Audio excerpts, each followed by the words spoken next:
In his live stream, Lee Jinho addressed various points related to Min Heejin's second press conference, focusing on discrepancies and providing analysis from his perspective.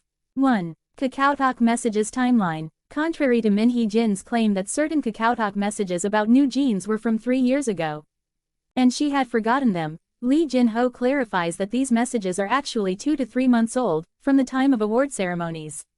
2. Discrepancies in Min Heejin's statements.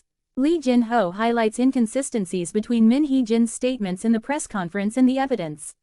For example, Min Heejin mentioned that both sides betrayed each other, but the court acknowledged that she had plans to betray Hive first, with no mention of Hive betraying her.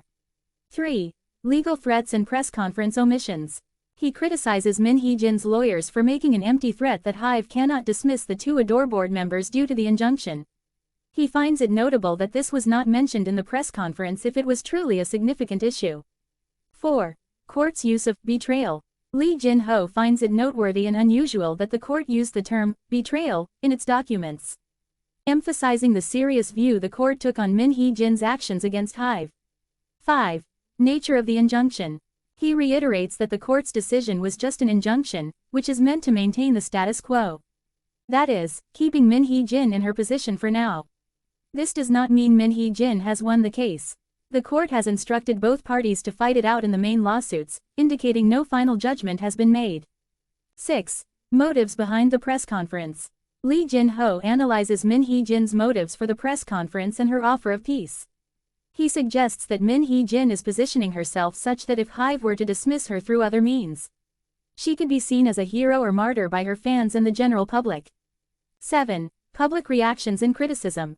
Many viewers felt that Min Heejin's press conference was an attempt at gaslighting. Comments under the video describe her as shamelessly lying about being cleared of accusations. They criticize her for making peace offers while positioning herself as the victim. 8. Min Heejin's claims versus reality. Min Heejin's attempt to portray herself as a capable manager indispensable to New Jeans was seen as overestimating her own abilities. Many were shocked that she seemed to believe she had achieved everything Hive had done for her. 9. Emotional display. During the press conference, Min Heejin tried to cry but ended up changing the topic when the tears didn't come, which was seen as a manipulative tactic. 10. Concluding thoughts. Despite her claims, the court has not cleared her of guilt. The main lawsuits will be crucial in determining the final outcome. Meanwhile, public opinion seems to be largely critical of her actions and statements.